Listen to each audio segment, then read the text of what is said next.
one of our teammates here at Fox Sports Radio. For real, we're going to do it. Let's do it. We're going to do it. All right, let's do it. All right. One of our teammates here at Fox Sports Radio, Doug Gottlieb, has been in the news. He is the new head coach at Green Bay. Been in the news. Wisconsin, Green Bay, the Phoenix. And they, had a little bit of an issue. They lost to Division II Michigan Tech at home on Wednesday. They're in the midst of an 8-game losing streak. They're 2-11 under Doug, who's trying to take over the program and steer them in the right direction. What do you mean trying to take over?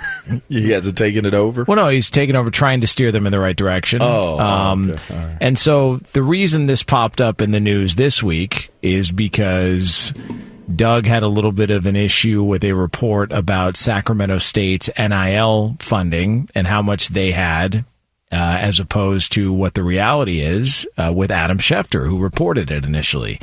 And so Doug and Adam Schefter had a back and forth. Adam Schefter took a shot at Doug, kind of made the rounds. And so the bigger topic turned to the NIL world, which we have discussed on this show several times before. And Doug took time to address the situation with the media yesterday, and it sounded like this. Part of the energy towards Shefty was this. When people put out that a program has $50 million in NIL, it makes programs at this level, which is the same level basketball-wise, look like what are we doing? Because we're nowhere near that. Neither are they. Like, my brother coached at Sacramento State. So there's no one who's more familiar with the Cal State system and with Sacramento State than I am, outside of my brother, because he coached there. So, again, part of my energy towards it was there's just so much BS out there about what's really happening in the NIL world. And here we are, we're asking our donors to help us in any way possible financially. And how does that make them feel? Okay, we're nickel and diming. But the reality is they're nowhere near that. I texted with Shefty, he texted me back. We're good. Obviously, I end up looking on social media the worse for it. Point remains that there's nothing about his tweet in terms of the facts which are accurate. And again, I don't necessarily blame him. I blame the people that just tell blatant lies to reporters, and they go with the biggest number possible. So that was Doug talking about the NIL rumors and stories that are out there that are spread by people in the media. You guys are way more knowledgeable about this stuff. I would say this. I would agree with Doug in the sense of there is so much, you can call it propaganda, you could call it just irresponsible reporting. And I understand, you have to see kind of the whole big picture in all this. For a lot of people in Adam Schefter's position, there's other people you could throw at Ian Rappaport, Tom Pelissero, etc. There many times are getting a copy and paste type text that the agent wants to put out there publicly. And they are the vessel that agent is using for that player, the client, what have you. So oftentimes that's how it comes out. And when you see something like that, you go, Sac State has $50 million in NIL? And I think we all probably go, oh, okay, yeah, sure. But, Adam Schefter said it, so it's got to be true. Now, how do we check if it's true or not? We can't. And that's the problem. And that's one of the things that it's certain athletic directors, maybe it's some big-time blue blood schools who've done that in the past. There's certain, maybe coaches have said it, because no one can fact check. And no one can actually go see if that's the case. And what it does is it gives this perception like they are one of the top. They're faking it until they make it. Even if they don't have $50 million yet, if it's out there, everyone thinks they do. And so that becomes then a problem for a lot of other coaches, institutions, athletic directors, those schools and their ability to fundraise, because to his point, people are looking at it going, well, they're raising $50 million. Like the alumni are saying, are we not be able to do enough? Do we need to do more? They're feeling strained. The whole NIL world right now is propped up by the generous people at every institution that love and care about their university that have been propping it up. It is not dominated by the corporate world and marketing. It's just not. It's such a small percentage as compared to what's actually driving these players getting paid. And the hard thing is it's not sustainable. It was never built to be that. Everyone thought it was going to be all this marketing dollars that would be sent to these players. And unfortunately, it's never gotten there because it's really hard for there to be, I guess, showcase, especially this early on with NIL, this ROI that they're getting in exchange. So it's had to be basically on the backs of a lot of the alumni network. And so because of that, you then have people who are strained, where these same people who have been asking for money from the university, maybe some have moved to the collectives, and now they're asking for money every single year.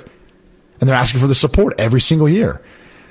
And so the university is still asking for money. The collectives are still asking for money. They're both saying, hey, this is going to the facilities. This is going to help out the student athletes. The collectives are saying, well, this is going to our roster. It's helping our coach. It's helping out the player. It's going right to them. And they're feeling the strain more than anyone else. And so that's the hard part about the whole conversation around NIL is it's the same people who have been, supporting universities, putting their name on buildings and doing things that are now being asked to do even more. And it was never intended to be that. And there's no way to fact check and see if any of this is legitimate at all. And when you look at how you pay any professional athlete, it's all built on the TV industry. It's all built on the revenue generated from the TV money. There you go. And we're just not there yet until at least next year, where we've got a better revenue share model that's getting us closer to that.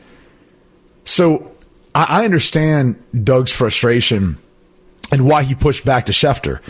And because I looked at it with side eye. Like, come on, dude. I'm not saying that they don't have a donor who's maybe said, hey, I want to support you guys in a big way. Hey, how much are you willing to do? Up to $50 million. No. But do you know how hard it is? No. To find a dude to write a $50 million check? Unless they've got some sort of huge event where they've, sold their company and they want to make a big contribution, a one-time contribution like that, maybe. Sometimes that happens. But the problem is, with like a university, they're putting your name on a building, dude. They're going to name a business school after you. When this happens with a collective, it's like, we don't even know how much longer these things are going to last. So there's really no return on that investment into whatever it is. And that's the difficulty of all of it. So I was with Doug on that. And again, it's a byproduct of just how news is fed to us and oftentimes how the vessels, whoever that may be sharing that information. But it does become a slippery slope and dangerous, and there's no checks and balances. That's part of the issue with all of it when it's all said and done.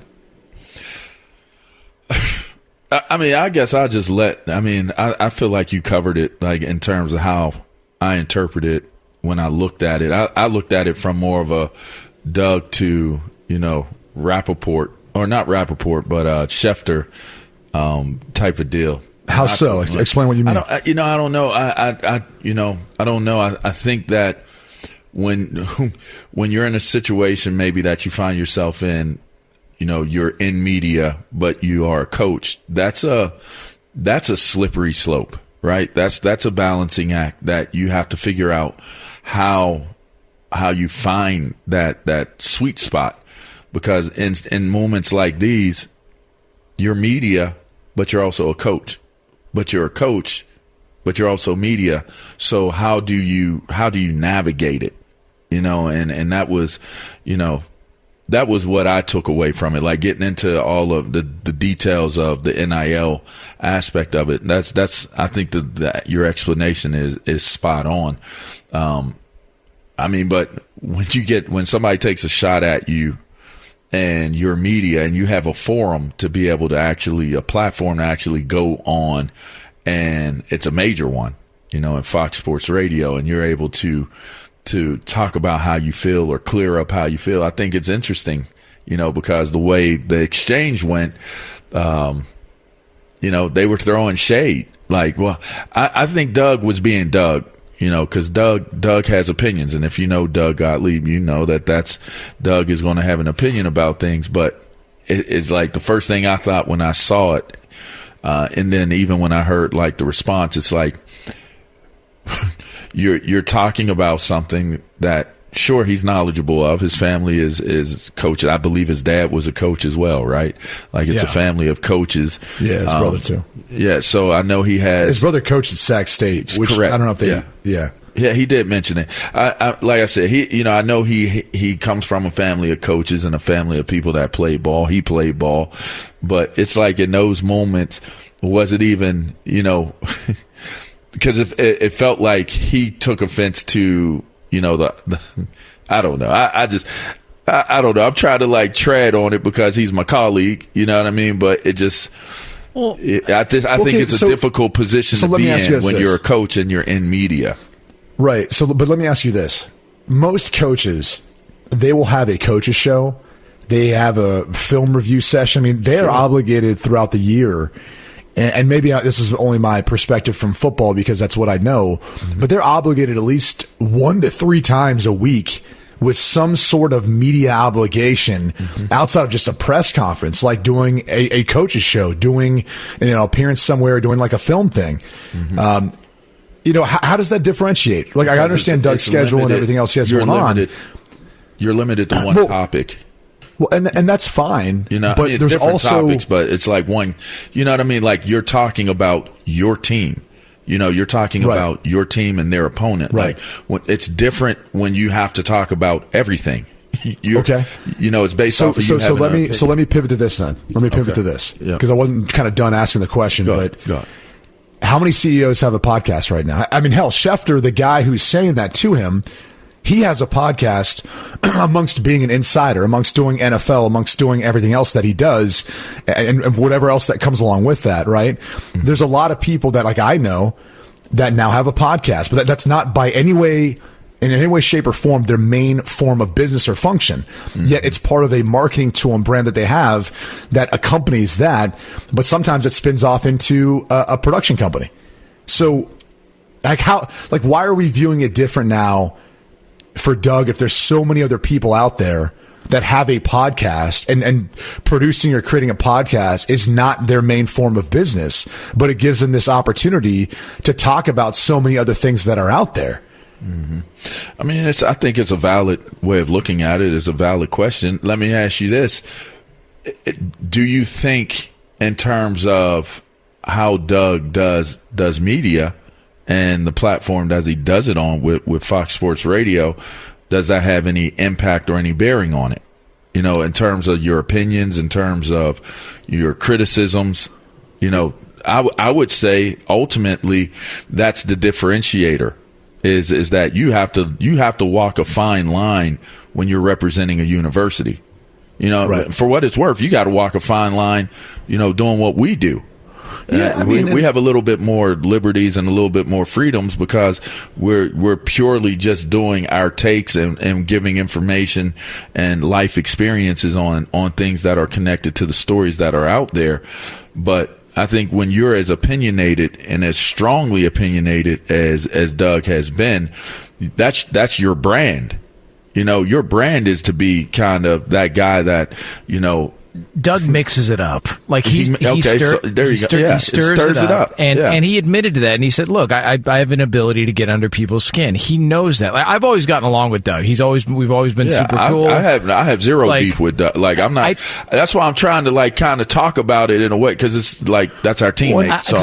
I think that Doug has a reputation that precedes him. And so there are people when he took the job, and this is just the truth, that want to see it not work. They want to see it fail because they have an issue with Doug, which is not fair to the players, but it also doesn't make him wrong when he addresses this stuff because he knows it. Like his brother was there. He's in the business. It's not like he's speaking from the outside like a Schefter. He's actually in it and dealing with it on a day-to-day basis. Mm-hmm. So I actually think what he says has a lot of validity because he actually is experiencing it in real time.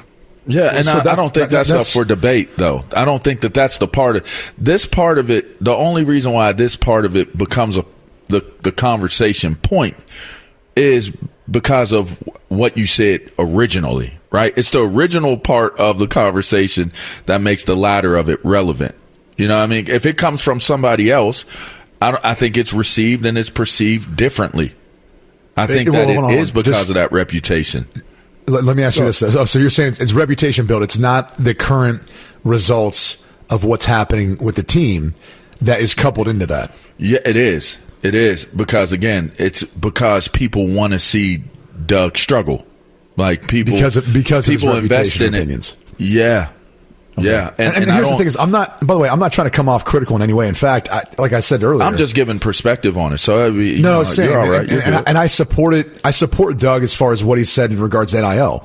Yeah. I think he's dead on in that regard. And I'll even go a step further, because I've said this earlier, and I think Doug actually, took a different, a contrarian stance on this. But you look at the agents too that are involved in NIL as compared to those that are involved at the professional level. It's 2 different degrees. And I'm not saying they're bad people or anything else, but it's oftentimes younger guys. It's oftentimes guys who aren't as experienced. It's not, they're your heavyweights that are doing at the professional level of most sports that are doing at the college level. And so I've said before, you get some clowns who are involved in it. It's 100%. And you get some uncles and you get some other family members that are involved in NIL with all of it. And that makes it a more difficult process too, to see how much of what's being offered is real, how much of what's out there is real.